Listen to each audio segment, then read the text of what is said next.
जी धन्यवाद। ये अजीबो-गरीब स्थिति पैदा हो गई है दिनेश जी कि ये लगता ही नहीं है कि वह भारत जिसने दुनिया में अपनी साख बना करके रखी थी, वह मोदी जी के विश्व गुरु वाले दौर में इतना अपने साख के लिए तरस रहा है।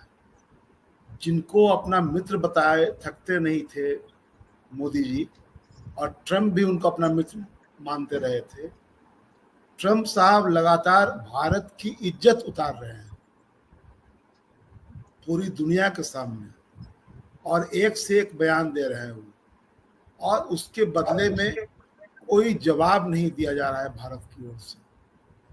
जो कुछ हो रहा है वो सूत्रों के हवाले से कहा जा रहा है।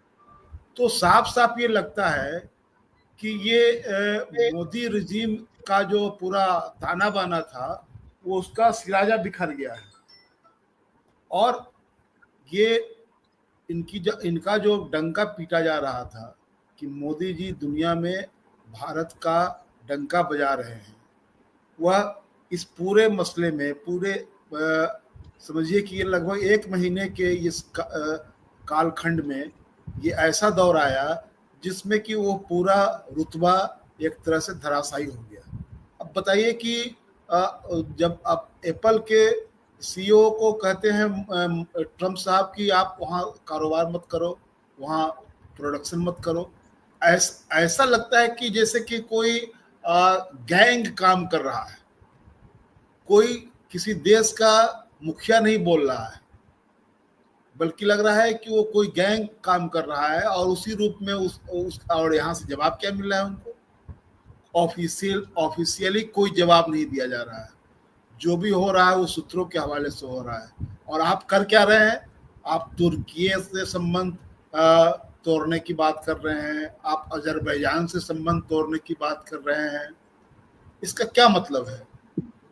ट्रंप साहब आपके साथ जो कुछ कर रहे हैं उसके बदले में या उसके जवाब में अपनी ओर से आप कुछ करते हुए साफ साफ नहीं दिखते हैं। लेकिन आप तुर्की और अजरबैजान के खिलाफ तलवार खींच लेते हैं।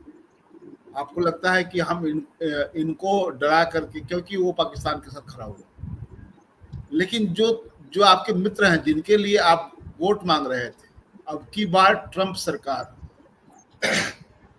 यह भी भारत ने पहली बार देखा कि भारत का कोई प्रधानमंत्री किसी देश में जाकर के उस देश के किसी नेता के पक्ष में चुनाव वोट मांग रहा हो, उनके दोबारा उनके राष्ट्रपति बनने की कामना कर रहा हो।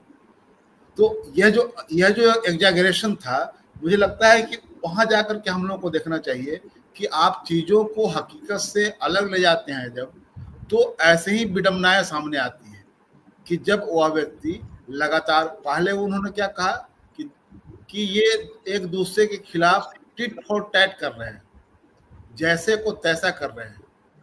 और सबसे बड़ी बात यह है कि भारत को उन्होंने एक ही तराजू के, भारत पाकिस्तान को एक ही तराजू के पलड़े पर डाल दिया, यह दिखाने के लिए कि तुम दोनों एक ही तरह के हो।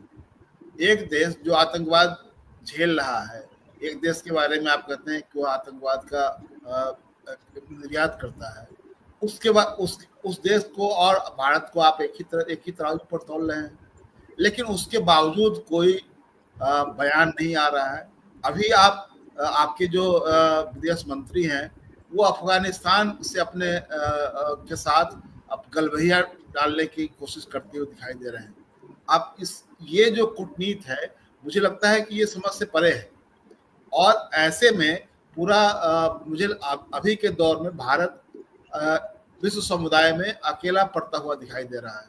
अभी जो ये अलग अलग सांसदों को, जिसमें विपक्ष के भी सांसद हैं, उनको जवाबदेही दे रहे हैं कि आप दुनिया में घूम घूम करके ऑपरेशन सिंदूर के बारे में बताएं।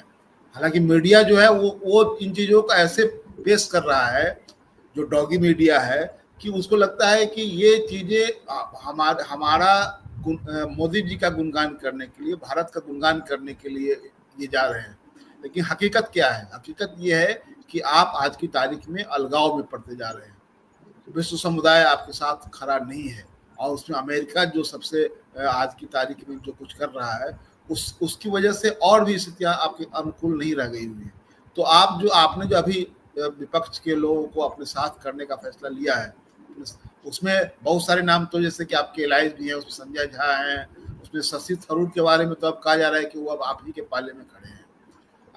ऐसे बहुत सारे नाम हैं, रविशंकर प्रसाद है, वो तो आपकी पार्टी के ही हैं। तो ऐसे तमाम लोगों को जो आप भेज रहे हैं, तो इससे ये आपके लिए दुनिया के अलग अलग मुल्कों में जाकर के लाइजनिंग करें और आपका पक्ष मजबूत करें। लेकिन इन तमाम चीज़ों के बावजूद दो मोर्चों पर साफ साफ दिखाई दे रहा है, एक तो दूसरे मतलब विदेश के मोर्चे पर और एक आंतरिक मोर्चे पर जिस तरह की किरकिरी आपके विजय शाह जो मंत्री महोदय हैं मध्य प्रदेश के, उन्होंने की, उसके बाद जो वहाँ के डिप्टी चीफ मिनिस्टर हैं उन्होंने की, और दूसरी तरफ आप देखेंगे कि ट्रंप लगातार आप भारत की इज्जत उतार रहे हैं और भारत की ओर से कोई प्रतिवाद नहीं हो रहा है। तो इसका क्या अर्थ लगाया जाए? इसका अर्थ तो ये लगाया जाए कि आप उनके सामने सरेंडर कर चुके हैं। आप याद कीजिए वह दृश्य जबकि सऊदी में ये मुकेश अंबानी वहां पहुंचे थे ट्रंप साहब से मिलने के लिए, तब ये जो बात सामने आ रही है कि आपने अपने कारोबारी मित्रों के हितों का ध्यान रखते हुए ट्रंप के सामने सरेंडर कर दिया है, इसलिए आप कुछ नहीं बोल रहे हैं। तो आप किस बात को लेकर के ये जो प्रतिनिधिमंडल भेज रहे हैं अलग अलग देशों में कि वो जाएंगे ऑपरेशन सिंदूर के बारे में लोगों को बताएंगे, इससे साफ साफ ये है कि आपकी जो कूटनीतिक हार हुई है उस पर पर्दा डालने के लिए आप ये कर रहे हैं। घरेलू मोर्चे पर आप तिरंगा यात्रा निकाल रहे हैं, लेकिन आपके मंत्री, आपके डिप्टी सीएम लगातार ये आर्मी का अपमान कर रहे हैं, आप उनके खिलाफ कार्रवाई नहीं कर रहे हैं, कोर्ट को दखल देना पड़ रहा है, उसके बावजूद भी आप कुछ नहीं कर रहे हैं। तो ये साफ साफ लगता है कि आपका ध्यान जो है वो देश का स्वाभिमान, देश की जो संप्रभुता की रक्षा करने का जो मसला है, उन मसलों से अलग हट करके अपनी साख बचाने में ज्यादा आप अपनी ऊर्जा लगा रहे हैं। और इसलिए विपक्ष के लोगों को भी साथ लेने की बात आपको अभी याद आई है कि विपक्ष के लोगों को भी साथ लिया जाए। इतने दिनों से विपक्ष के लोगों को तो आपने साथ लिया नहीं, बल्कि अभी जो कुछ हो रहा था उसमें आपने क्या किया, आपने उसी दौरान आपने कांग्रेस के खिलाफ ये बयानबाजी शुरू हुई, उसमें आप बता रहे थे कि मनमोहन सिंह सरकार के समय वो एक तरह से पॉलिसी पैरालिसिस की बात आप कर रहे थे कि हम वो नहीं है जो मनमोहन सिंह के जमाने में हुआ करता था। तो उस दौरान जब पूरा विपक्ष आपके साथ खड़ा था उस समय तो आप विपक्ष की चिंता नहीं कर रहे थे। तिरंगा यात्रा के दौरान पूरे देश में क्या हो रहा है, आपके नेता क्या भाषण कर रहे हैं, उसमें विपक्ष को भी निशाने पर ले रहे हैं। तो ये विपक्ष को ले जा करके दुनिया में जो अपनी साख बचाने के लिए आप जो कुछ करना चाह रहे हैं, तो वो क्या सचमुच ऐसा ही है? क्या वो इसी स्पिरिट में काम करने की बात है, या आप कोई एक मीडिया अपॉर्चुनिटी इसके जरिए आप ये कि हम विपक्ष को भी साथ ले रहे हैं, हम दुनिया में लोगों को भेज रहे हैं, वहाँ ऑपरेशन सिंदूर के बारे में लोगों को बताया जाएगा कि हमारा पक्ष कितना मजबूत है। लेकिन आपने मैंने कहा कि 1 महीने के कालखंड में जो कुछ हुआ है उसने मोदी जी के साथ और भारत के साथ लगाया है, लेकिन सरकार की ओर से कोई कैटेगरिकली उस पर कोई सख्त जवाब किसी को नहीं दिया जा रहा है। आप बिल्कुल कुछ ऐसे मुल्कों के खिलाफ कार्रवाई करने की बात कर रहे हैं जिनसे कुछ वो होना जाना नहीं है। आप तुर्की के खिलाफ करके या अजरबैजान के खिलाफ करके अपना जो आपका टूरिज्म सेक्टर है उसको ही कमजोर करेंगे, उससे ज्यादा उन लोगों को दिक्कत नहीं होगी।